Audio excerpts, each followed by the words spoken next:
Welcome to Inside NRC. We've got a jam-packed show for you today and we'll take a deep look at the games from the weekend. Opening round losses for McInnes Wilson Lawyers, Brisbane City and Bond University, Queensland Country. Joining me today to have a look at those games, we have Brisbane City hooker Andrew Reddy and prop from Queensland Country, Seth Magasi. Boys, how you doing? Very well, thanks. Not too bad, thanks, Oka. Thanks very much for joining me today.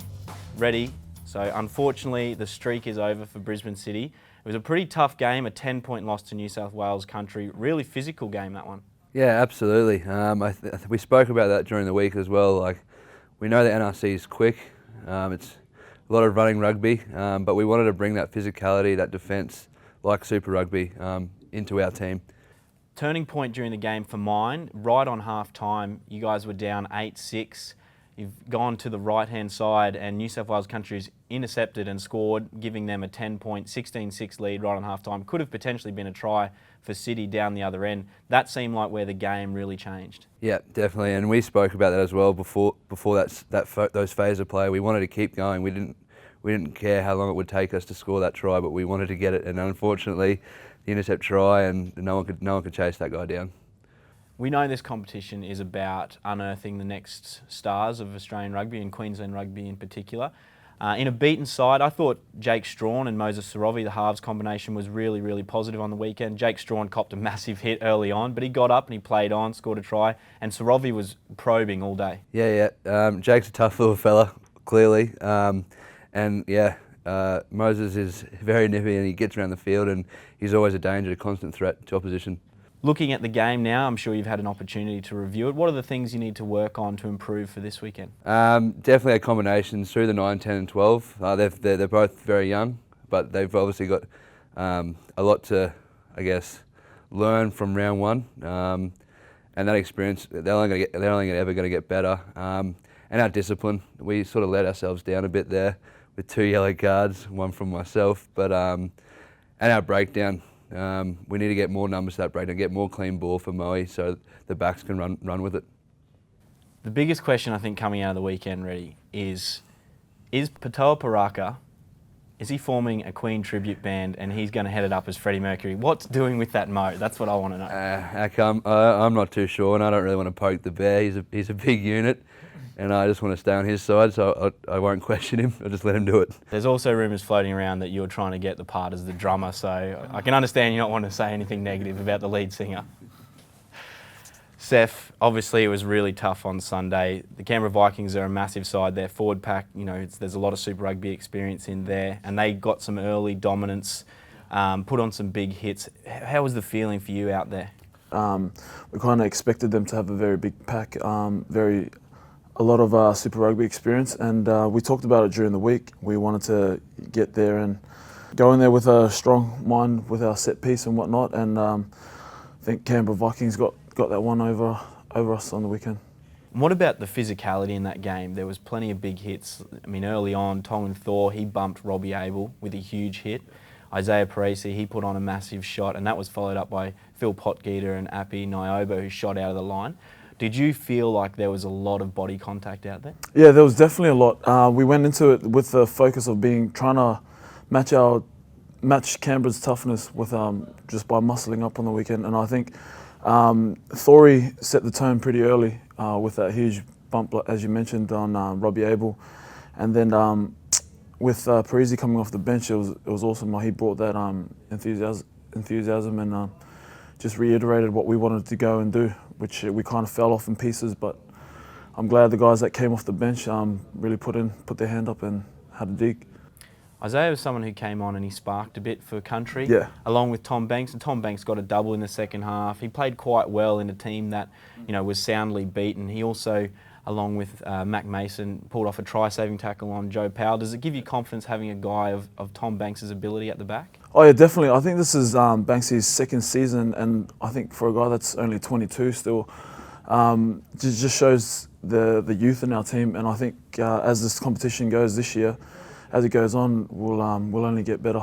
It is surprising to think when you hear that he is only 22 because he's a phenomenal player, a lot of potential. Looking back at the game, what are the things you need to work on heading into this weekend's match? As Todd has already mentioned, we need to try and work on our ball retention. We look good the first 3 phases, and then we just seem to just drop the ball. And I think our set piece, we got to really moving towards Melbourne Rising this weekend. It's a big focus for us. We know that there will be a few boys that are in the Wallaby squads or thereabouts playing this weekend, so it'll be interesting. And one thing I'm sure you want to work on also is just awareness of where the try line is. Tongan Thor released a video on his Instagram last night. He actually took a pick and drive and dove over the 5 metre line and looked at the ref appealing for a try, not realising that he was still about 4 metres short. Did you see that when you were on the field? Yeah, well, I was getting ready to take the next run. I really don't know what he was thinking. I think he was just counting his eggs before they hatched, really. Well, he likes a good try from that range. He scored a few tries. Yeah, hopefully he can get a couple more for you guys throughout the season and get over the right line this time. Fingers crossed. And in the other games over the weekend, Perth Spirit actually a bit of an upset over the Melbourne Rising, getting up 20 points to 16. And the other game, the Sydney Rays, a 20-point victory, 50-30 over the Western Sydney Rams. So if we look at the ladder after round 1, Canberra are on top with the Rays in 2nd, and Brisbane sitting in 6th with Queensland Country in 8th. Looking forward to this weekend. Brisbane City return home here at Ballymore and they'll play the Western Sydney Rams. What are you thinking and what have you looked at ahead of this weekend's match? There's been a bit of talk. The Wallabies, they've got the week off, so they're expecting a few Wallabies to come play for them. We got to continue to grow as a team. It's a young team, and we know that the Rams are a danger because I think in 2014 they put a real number on us, and I guess that still hurts. So we'll be looking to go out there, grow as a team, and put together a good, solid performance. Yeah, and potential for a really great game with the possibility that some Wallabies will be returning for that match on Saturday. As I said, it is here at Ballymore, kicking off at 3 p.m. You can get your tickets at redsrugby.com.au or you can catch the game live on Fox Sports. Kickoff, I said, 3 p.m. And Queensland Country, Seth, you guys head south to Melbourne to take on a strong Rising side down there. Yeah, we'll be expecting nothing short of a big battle up front, obviously. This week we just got to work on our combinations and just try and hold on to that ball this weekend, play a bit more footy with it. And Queensland Country fans will be able to catch that game with the live stream from foxsports.com.au. That game will kick off at 1 p.m. on Sunday. All right, that's the rugby covered. It's time for a little bit of fun now for everyone's favourite segment. It's time for Fast Five. All right, boys, it's time for Fast Five. The first thing I need you to do, I need you to grab your buzzers. Andrew, can you please grab the little hippo? And the stag is for Queensland Country. Andrew, I'll just get you to test that that's still working. Thank you. Seth, you can give it a squeeze. Oh, perfect. All right, you're ready to go. So last week, Bobby came through with the clutch on the last question. So Queensland Country got the win in round 1, 3 points to 2. You boys ready for round 2? Yep. All right, first question. It's a bit of a sports focus today. In what year did Queensland Country coach Todai Kefu score the match-winning try for Australia against New Zealand in John Eales' last test? Queensland Country. I'm going to have a stab in the dark. I'm going to say 2005. That would be wrong. Oh. So as you get that wrong, Andrew gets an opportunity. 2001? 2001. It Jeez. Was. I think you might be getting some punishment at training for Todai for not getting that right. Sorry, mate. Second question. Name the 3 players who represented City on the weekend who have previously played for Queensland Country. Seth, having another crack? I'd say Lucan. Gangers. And I'm going to say Brendan Mitchell. You're wrong again, unfortunately, Seth. Lucan was in the Queensland Country squad last year, but he didn't play. I won't tell you anymore. Andrew, if you want to have a crack. Gangers. Brendan Mitchell. Can't think of any. Brendan Mitchell actually wasn't one. Jack DeGangan is right. Luke Beecham actually represented Queensland Country in the last game in 2014. Oh, what? Oh. And Fao Fotuaika also representing Queensland Country in 2014. So no points for anyone that day. Not today. Whoops. Jeez. Third question. We're moving to the Olympics now, so hopefully you've been paying attention. The United States finished on top of the medal tally ahead of Great Britain and China. Where did Australia finish? 8th.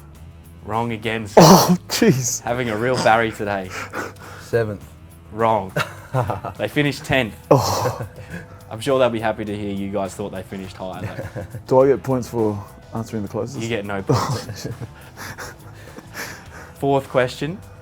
Recently, 5 sports, surfing was one of them, were added to the 2020 Olympics in Tokyo. Which of the following was not one? Skateboarding, rock climbing, softball, or jousting? Ready? Jousting. Spot on. An unassailable lead right now for Brisbane City. Smash up. Seth, an opportunity here to save a bit of face. Last question. In 2015, Mick Fanning was attacked by a shark at the J-Bay Open surfing competition. In what round of competition did that happen? Andrew, ready? Is it semi-final? It wasn't the semi-final. Seth, an opportunity here. It was the quarters.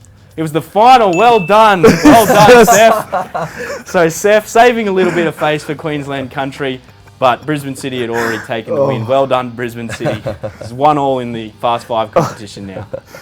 All right, boys, thank you very much for joining us for the second episode of Inside NRC. I hope you enjoyed your time and good luck for your games on the weekend.